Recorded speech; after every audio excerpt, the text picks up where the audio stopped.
So, this is a timeline. This is your life. Here is your birth. And here is when you see Jesus face to face. You stand before him and he rewards you based upon how you managed the time given to you. Now, this is you in the present. And as you could imagine, there are so many paths that we can take in life. And so, is there any way to know which path is the best path for your purpose? Because when we see Jesus, we want for him to be pleased with how we worked for him and how we lived. We want to hear, "Well done." So how do you make sure that you take the right path? Well, there is really only one way to make sure that you travel the right path in your timeline. And it is to know the creator of your timeline. You see, we often wonder if God sees into the future. Well, it's not that God sees into the future as if he's looking at it from our point of view. God is outside of the timeline that we are within, because he is the creator of timelines. But thankfully, when we have faith in Jesus, something amazing happens. He allows his spirit to enter time, to enter our timeline, to guide us to a good path that he has already mapped out. So that when we do see him, we will hear, "Well done." Okay, let me put it another way. The Bible says God is the author of life. And so it's almost as if God has written a book, and he is the author of the book, and we are characters within the book. Notice what Psalms 139 reads: "All the days ordained for me were written in your book before one of them came to be." You see, the psalmist knew that God's perspective of time is a bit different from ours. We are characters within the book that he wrote before time even began. I'll put it another way. Before God begins something, he first writes it out, he decrees it, and then he starts it. Notice what God says through the prophet Isaiah: "I make known the end from the beginning, from ancient times, what is still to come.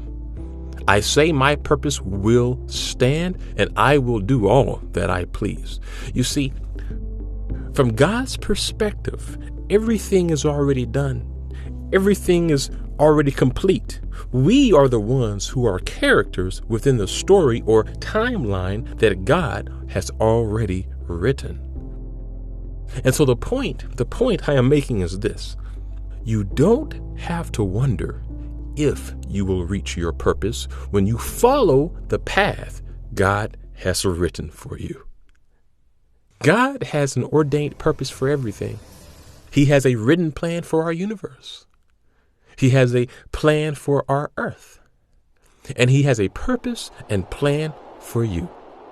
And the amazing thing is, for those who choose him and who choose to follow him, God has ordained for you a good plan. And that's so important for us to understand. The plan he has for us is a good one if we choose to follow him.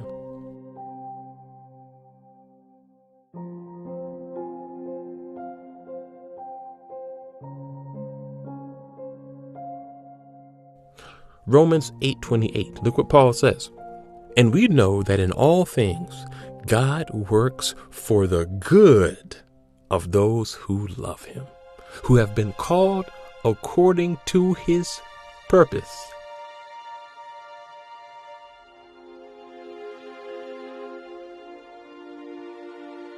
When you love God, he works for your good. And that good is always in accordance with his purpose. Now, someone may ask, if God has a purpose and a plan for everything, and if he has ordained for everything to work out in a certain way, well, does that mean that there's no free will? Great question. Well, I would say, even though you do have a good destiny that is determined and planned by God, the fulfillment of that good destiny is decided by you. Okay, for example, the Pharisees. We know that they were far from following God. I mean, they had his son crucified. So they were not hearing him, and they certainly weren't following him. And in Luke chapter 7, Jesus was teaching about John the Baptist. And some people believed his words. And of course, the Pharisees did not. And so look at what it says. But the Pharisees and the experts in the law rejected God's purpose for themselves because they had not been baptized by John. And so because they refused to follow John and be baptized, and they refused to acknowledge Jesus, it says they ended up what? Rejecting God's purpose for themselves. That's huge, because that means that a person can reject God's purpose. Because here we see that God even had a good purpose for the Pharisees, but they chose a different path. And that path led to the crucifixion of his son, which is great for us. I mean, hey, we have salvation, but it was not good for the Pharisees.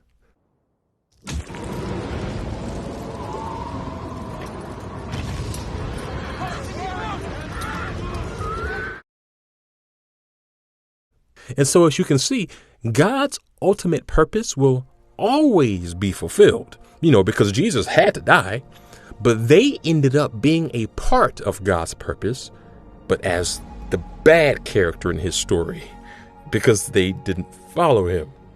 You see how that works? So yes, God has ordained everything, but he invites us to choose what character we will be in the story he has authored. Those who choose to follow God will arrive at a good place in God's story. Those who don't choose to follow him will arrive at a bad place in God's story. And so, yes, this is deep, because no matter what you choose, you can't escape God's story. You can't escape his book. We are all trapped within the timeline of God, but we can choose to be one of the good characters in his story, part of the good purpose. We can choose to end up at a good place in God's timeline. And so, for instance, when an atheist says that they don't want to follow God, they may feel as if they are free to do what they want, right? But they are still trapped within God's story. Because in God's book, he has written that there will be those in the end times who reject him and who will make fun of those who believe in him. And so, again, we get to choose who we will be in God's story. We get to choose if we are those who reject him or if we are the ones who accept him. We get to choose if we will be those who are making fun of the believers or if we are the believers. No one can escape the book of God. It's already written. And so, my plea to you is this. This day, choose life.